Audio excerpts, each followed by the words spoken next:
24 घण्टा मोबाइल हेरेर आँखा दुख्ने चाहिँ क्या हो? आमा मोबाइल हेरेको होइन कि मोबाइलबाट पढेको हो।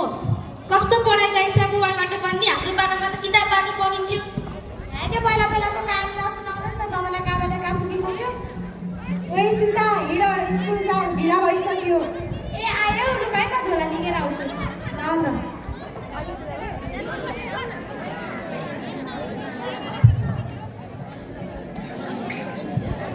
ल अनि विद्यालय जाने बेलामा किन मोबाइल हिँडालेको? तिमीलाई त केही हुँदैन। अबदेखि यस्तो नगर न, त सरलाई भनिदिन्छु म त।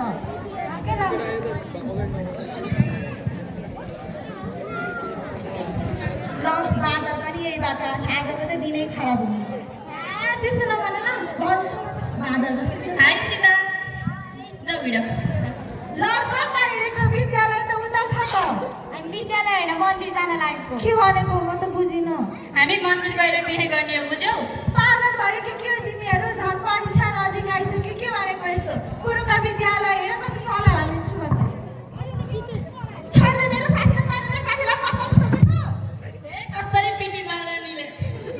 हेर सीता, म तिमीलाई धेरै माया गर्छु कि मलाई रोज, बुझ्यौ? मेरो साथीलाई मलाई रोज्छ, छोड्दै उसलाई। हेर सीता, उसले तिमीलाई फसाउन खोजेको छ, तिमी कुरा बुझ न। मेरो राम्रो विरुद्ध एक शब्द पनि सुन्न सक्दिनँ। वाह सीता वाह, आज आएर साथीको राम्रो नाता निभायो है तिमीले। यस्तो बादरको लागि तिमीले मलाई यस्तो भन्यौ? मलाई बाँदर भनिस? मलाई बादर भनेको चुप। अबदेखि मलाई तिमीले साथी भन्नु पर्दैन, मसँग बोल्न पनि पर्दैन। झन् साथी भनेर सम्झाउनु खोज्यौ, माथि पछि जा जा।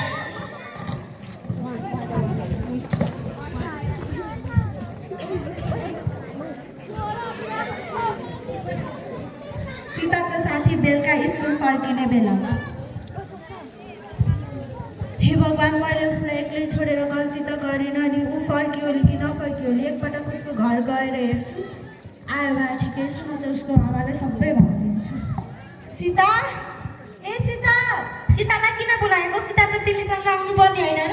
ए सीता फर्केकी छैन आन्टी। नाइ, एउटा कुरा भन्छु, नरिसाउनुहोस् है। ओहो, के कुरा हो भन न। हेर्नुहोस् न, बिहान विद्यालय जाने बेलामा सीता त हाम्रै कक्षाको राम भन्ने केटासँग मन्दिरमा बिहे गर्छु भनेर गएकी थिए। होइन, के भन्छ? ल आन्टी, के भयो तपाईँले? उठ्नुहोस् न। हेलो एम्बुलेन्स, आन्टी उठ्नुहोस् न।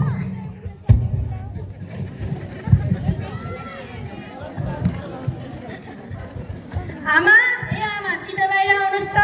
कति दुःख दिन्छस्, के भयो? पक यो तिमीहरूले के गरेको?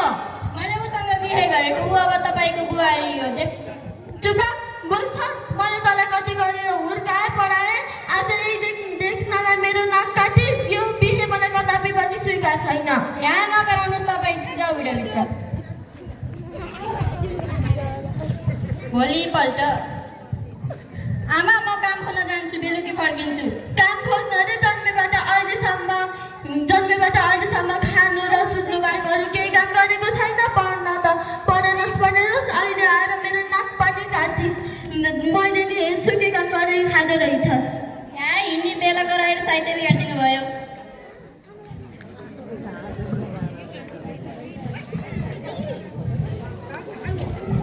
ए त कता जानु लागि कि? विद्यालय जान। ए पढ्ने बात होइ, माइतीमा बसेर पढ्दैछ गरे नि। मेरो छोरा जालमा परेर यहाँ काम गर्न त आइदियो होस् नि। खुरुमा गएर घरको काम गर। यहाँ काम पाइन्छ कि पाइन्न होला? साउजी, यहाँ काम पाइन्छ होला? काम त पाइन्छ बाबु। कति वर्षका भयो? कति पढाइ छ? 10 कक्षामा पढ्छु, 15 वर्षको भए। ल यति सानो बालक, यहाँ त काम पाइँदैन। केही खानेकुरा खाएर जाऊ। भयो, यहाँ काम नपाइने भयो। नमस्कार, म काम खोज्न आएको। केही काम पाइन्थ्यो होला? म जस्तो काम पनि गर्न सक्छु, कृपया मलाई काममा राख्नुहोस्। काम खोज्न आएको छ, जस्तो कामले गर्छु भन्छ। यसलाई मेरो माल सप्लाईको काममा राख्यो भने त म उठी शङ्का आउँदैन। जस्तो कामले गर्छस् नि? गर्छु। ल यो माल तैँले 2 दिनमा ठुलो कामको ठुलो चौतारी पनि मेरो साथी आउँछ, त्यस्तै पुऱ्याउनु पर्छ, नत्र राम्रो हुन्छ छैन। के माल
गोली त चल्यो तर बाहिर त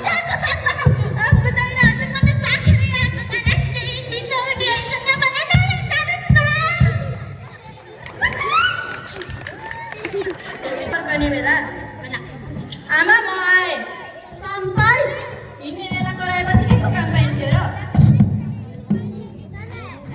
भन्न ज्यान जोगियो बाहिर पानी परेको छ गडेमुटु परेको छ पानी पर्ला जस्तो छ मोबाइल नचलाउनुहोस् तपाईँ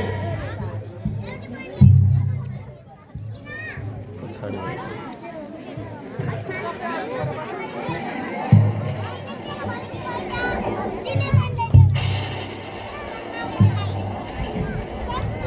बाहिर पानी परेको छ गडेमुटु परेको छ चट्याङको लाग्छ तपाईँ मोबाइल नचलाउनुहोस् पानी परेको छ त्यसो भए म कपडा खाएर आउँछु यस्तो बेला बाहिर जानु हुँदैन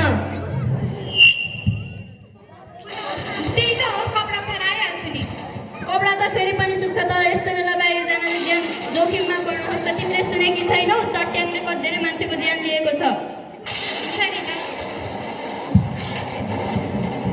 पानी ठुलै परिरहेको छ म तिमी ढोका बन्द गर म मेन स्विच अफ गरेर आउँछु मोबाइल नचलाउने भनेको बुढो त बेसी हाल्ने रहेछ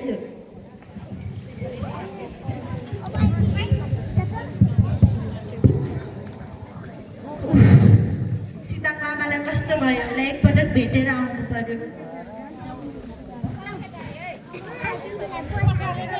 आन्टी अहिले तपाईँलाई कस्तो छ डक्टरले धेरै टेन्सन नलिनु भनेको छ है ठिकै छ नमस्कार उहाँलाई के भएको हेर्नुहोस् न सीताको कारणले गर्दा उहाँलाई हार्ट एट्याक आएको रे सीताको विद्यालय पनि आएकी छैनन् रे उसलाई त रामले भगाएर लग्यो रे हो के भन्छ आजकलका केटाकेटीहरू त किन यस्ता किन रामको घर अहिले जानुपर्छ हुन्छ हिँड्नुहोस्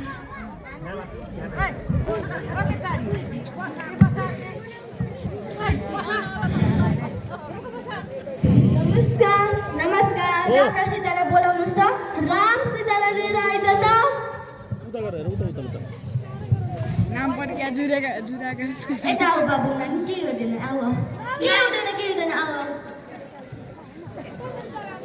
यो तिमीहरूले के गरेको यो त पढ्ने उमेर हो कानुनले बिहे गर्ने उमेर त पहिले तोकिदिएको छ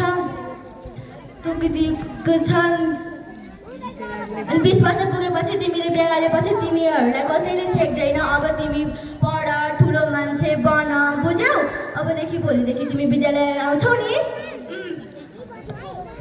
अनि हजुर सजल भन्ने मान्छेले पनि हामीलाई खबर गर्नु पर्दैन यिनीहरूले गर्दाखेरि मेरो दिमाग ह्याङ भएको थियो त्यसैले मैले भुसुक्कै बिर्सेछु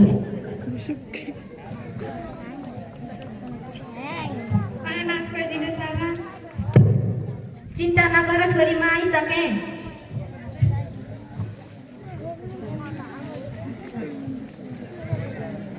सक्यो मलाई माफ गरिदिनुहोस् साथी मैले तिमीलाई कति सिन रोकियो के खास भयो केही छैन, अलि नजिक। भयो भइहाल्यो अध्यक्षले सम्झाएपछि उनीहरू छुट्टिएर पढ्ने र पछि उमेर पुगेपछि विवाह गर्ने सल्लाह हुन्छ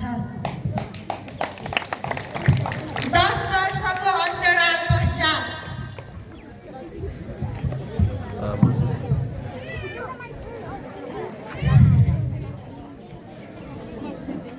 होइन यो बालकले सडकमा के गर्दैछ बाबु यता हेर त बाबु तिम्रो नाम के हो मेरो नाम प्रतीक हो ए अनि तिम्रो आमा बुवा खै त उहाँ त हुनुहुन्न अनि तिम्रो घर कहाँ हो टाढा हो टाढा हो रे अनि तिमी यो सडकमा के गर्दैछौ त भोक लागेर खाना खोज्दैछु खाना रे तिमीलाई ठुलो घरमा बस्न मन छ खाना खान मन छ विद्यालय जान मन छ त्यसो भए म तिमीलाई तिमी जस्तै साथी भएको ठाउँमा लैजान्छु तिमी जान्छौ हस् जान्छु यो बाबुको कोही पनि रहन्छ यो सडकमा खाना खोज्दै थियो यसलाई तिम्रो बाल संरक्षण गृहमा राख्नुपर्छ यसले बालबालिकाको लागि त हो मैले बाल संरक्षण गृहको लागि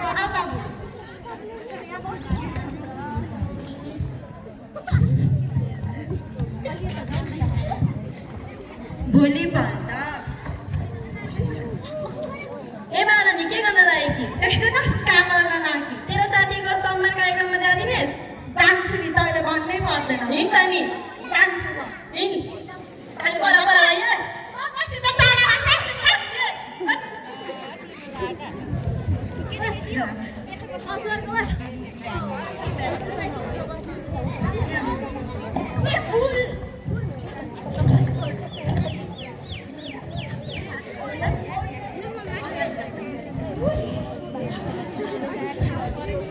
सम्पूर्णमा नमस्कार। यहाँ उपस्थित सबैलाई स्वागत छ। हाम्रो गाउँको शीतल दक्षिण समाजको बालबालिकाको लागि बाल संरक्षण गृहको स्थापना गरिन्। समाजमा रहेका गरिब र असहाय बालबालिकाको सेवामा खटिरहन्। उनको यही महान र समाज सुधारक काम गरेकाले उनको लागि यो कार्यक्रम राखिएको हो। म सीतालाई सम्मान ग्रहणका लागि अनुरोध गर्दछु।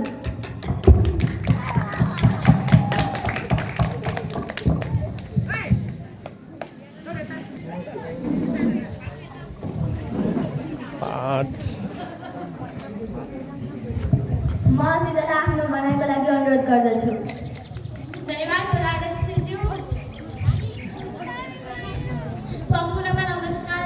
मैले सानो उमेरमा एउटा ठुलो गल्ती गरेकी थिएँ, जुन गल्तीलाई सुधार्न मौका दिनुहुने मेरी आमा प्राध्यापक वडा अध्यक्ष र मेरो प्यारी साथीलाई धन्यवाद दिन्छु। अब कुनै पनि बालबालिकाको जिन्दगी यस्तो नहोस् र उनीहरूको उज्जवल भविष्यको लागि आफूले सक्ने काम गर्नेछु। आगामी दिनहरूमा यहाँभन्दा काम गर्ने प्रतिबद्धता राख्नेछु। धन्यवाद। मलाई तिमीप्रति गौरव छ छोरी। छोरीहरू छन् जुन आफू खुसी तथा घर काममा आएर सानै उमेरमा विवाह गरी जिम्मेवारीको ठुलो बोझले थिचिएका छन्। अब हामी चुप लागेर बस्दैनौँ। अब हामी सबैले बाचा गरौँ कि बाल विवाह गर्दैनौँ, बाल श्रम सहदैनौँ, बालबालिकाको आवाज सुन्छौँ र बालमैत्री समाज निर्माण गर्छौँ। धन्यवाद।